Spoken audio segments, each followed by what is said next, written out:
Mais de 100 horas depois do temporal que atingiu a Grande São Paulo, pelo menos 100 mil imóveis ainda estão sem energia elétrica na região metropolitana. Não 100 mil pessoas, 100 mil imóveis.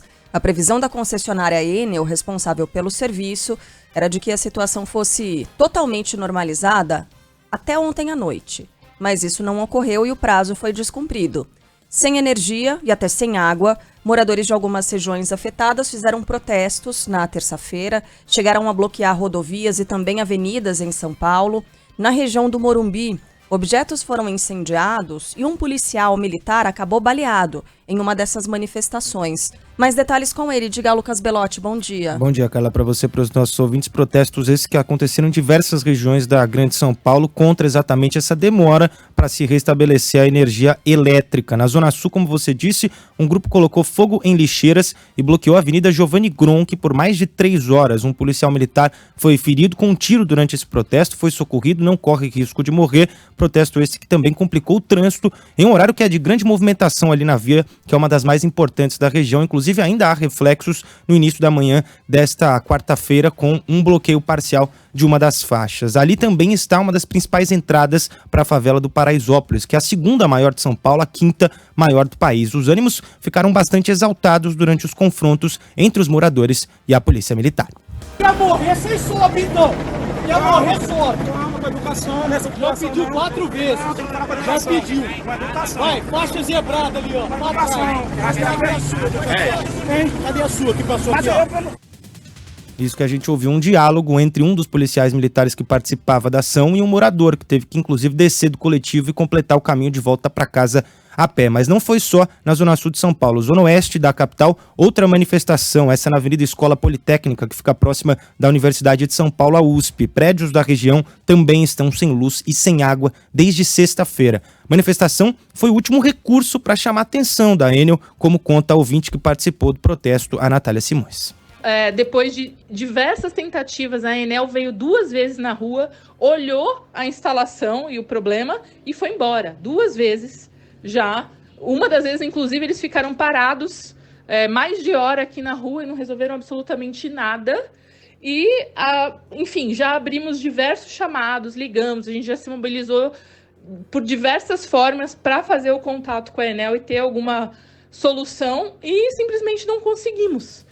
Moradores de Cotia também se revoltaram contra a demora para o restabelecimento da energia pela Enel. A cidade de São Paulo, a cidade que fica na região metropolitana de São Paulo, é uma das mais afetadas por esse temporal da última sexta-feira. O protesto bloqueou a rodovia Raposo Tavares, que é uma movimentada via estadual aqui do estado de São Paulo. Também houve registro de outra manifestação, essa na rodovia Regis Bittencourt, região da cidade de Embu das Artes, essa via que liga São Paulo a Curitiba. Na zona leste de São Paulo, moradores também se reuniram contra em protesto a essa demora para restabelecimento da luz ali na região. Mais de 100 horas depois do vendaval, essa falta de energia ainda atinge residências nos 4 cantos da cidade de São Paulo e também da região metropolitana. Ao todo, como você disse na abertura, Carla, são mais de 100 mil endereços sem luz. Segundo a Enel, desse montante, 30 mil estão sem energia desde a última sexta-feira. Esses outros endereços chegaram a ter o serviço retomado, mas novamente a luz caiu durante os trabalhos que sucederam o vendaval. No total, mais de 2 milhões de clientes tiveram um fornecimento de eletricidade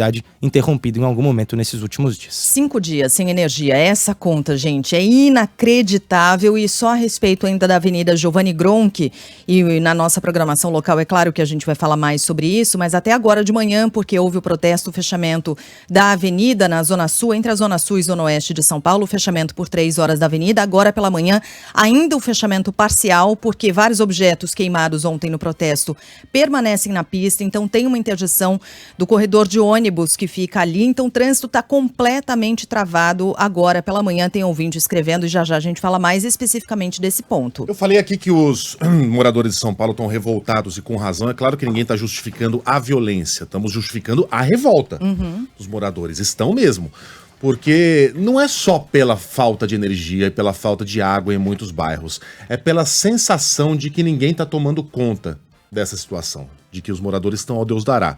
Se não, vejamos, começamos pelo governo do estado, que em vez de fazer uma cobrança incisiva, a Enel, a empresa que faturou bilhões e demitiu 35% do seu corpo de funcionário nos últimos 5 anos, prefere culpar as árvores de São Paulo, como se as árvores fossem o problema e não uma das soluções para os problemas urbanos. É claro que há árvores que caem em cima de fios, que há árvores que não são urbanas e que não são nativas e que são plantadas aqui e acabam gerando mil problemas, né? Essa é uma discussão antiga, mas você culpar as árvores é muito pouco, né? Para um governo do estado que tem a obrigação de fazer, entre outros órgãos, a fiscalização da empresa concessionária responsável pelo fornecimento de energia.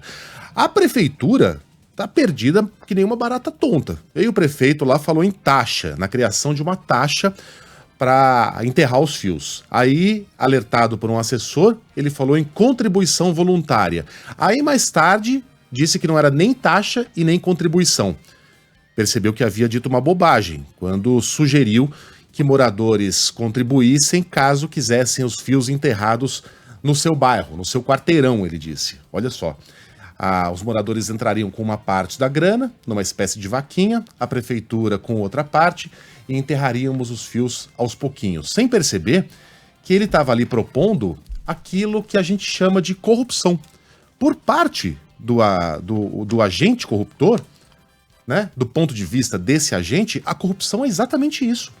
É você dar um dinheirinho extra por fora para ter alguma vantagem do governo. É exatamente isso, não estou dizendo que alguém embolsaria o dinheiro, mas essa é uma das definições de corrupção, tá? Aí depois voltou atrás, porque percebeu que havia dito uma bobagem. E porque isso aumentaria ainda mais o fosso entre os mais ricos e os mais pobres. Vou citar aqui alguns bairros de São Paulo. Higienópolis pagaria, Paraisópolis não. O Itaim Bibi pagaria, o Itaim Paulista não. Né? Mudou de ideia e agora não sabe bem para onde ir. E aí chegamos à Enel. A Enel, a empresa que havia prometido que a situação estaria normalizada até ontem à noite, depois, com o passar das horas, foi mudando de ideia e disse que a situação estaria quase normalizada ontem à noite, e o ontem à noite passou, já estamos no hoje de manhã, e a situação não está nem perto de estar quase normalizada. Ontem, o helicóptero da Rede Globo filmou o pátio da Enel em São Paulo. Os caminhões todos lá. Em um dos pátios não havia vaga para quem chegasse para estacionar. Só que antes disso, o presidente da Enel havia dito que a equipe estava trabalhando em 100% do seu corpo. Ou seja, todos os funcionários estariam na rua. Aí questionaram, como é que é possível? Eles foram de Uber? Foram de bicicleta? Aí ele, não, é porque nós temos muito caminhões. Essa foi a explicação. Aí fica a pergunta óbvia. Se uma empresa tem muitos caminhões e não tem quem opere esses caminhões, tá faltando gente. E aí voltamos aos 8 mil funcionários demitidos desde 2018. Esses 8 mil funcionários não estariam podendo operar esses caminhões, portanto é uma via sem saída para a Enel.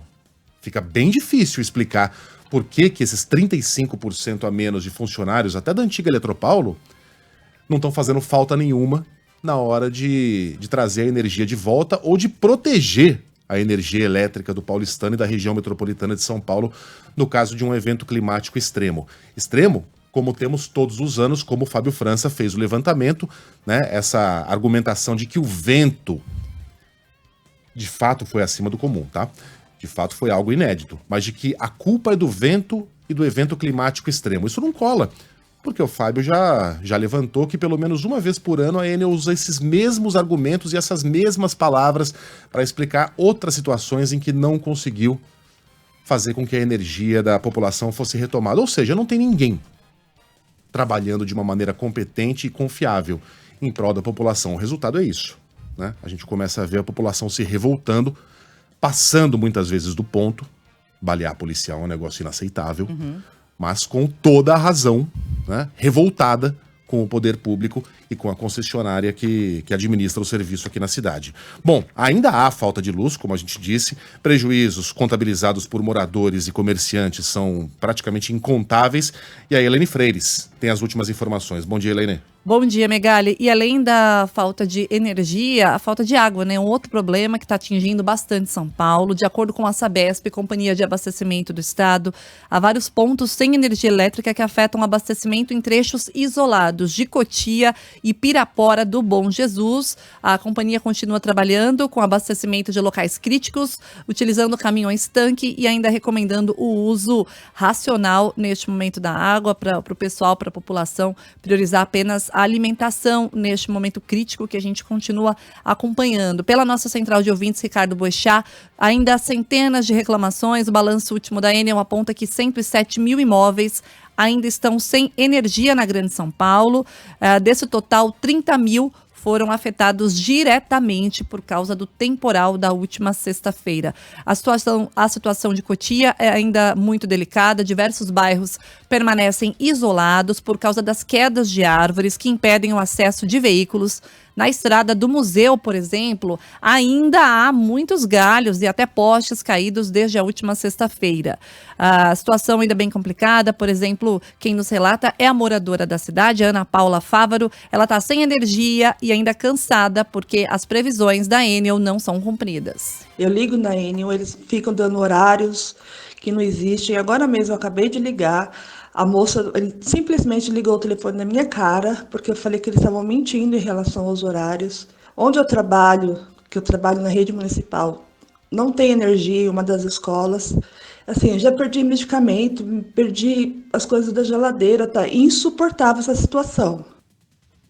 A Prefeitura de Cotia disse que retoma hoje as aulas em 80% das escolas municipais. Foram 2 dias de aulas suspensas na rede por causa da falta de energia. O nosso ouvinte, Marcelo Rebouças, ainda está sem energia e sem água, mas explica que na rua tem iluminação pública funcionando. Eu estou sem energia desde sexta-feira. Todo ao redor já voltou a energia, mesmo na minha rua. É por causa de uma chave que caiu, que é serviço de que... Chutando aí 10 minutos o cara resolve. Você liga para a ANEEL, tem um monte de protocolo, a rua inteira liga, eles não vêm tomar nenhuma atitude sobre isso.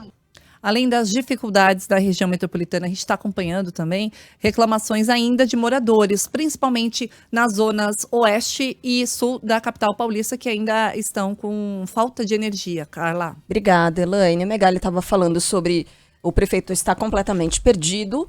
E ontem nós exibimos aqui o diálogo de rede social do prefeito de São Paulo, Ricardo Nunes, por meio da sua conta oficial no Instagram, com uma consumidora, uma eleitora moradora da Zona Sul da capital paulista, região do Planalto Paulista. Já completa 100 horas sem luz. Ela é uma dessas pessoas que estão sem o fornecimento de energia elétrica. Naquele momento ela fazia cobrança à Enel, eram 87 horas sem luz, e ela fazia cobrança da prefeitura e postou ali, marcou o prefeito Ricardo Nunes, dizendo que é sim de responsabilidade da prefeitura retirar as árvores que caíram pela cidade. E aí o prefeito responde o seguinte: para a retirada das árvores, precisamos da Enel para desligar a energia. Infelizmente estão sendo irresponsáveis. Estamos cobrando. Ponto final.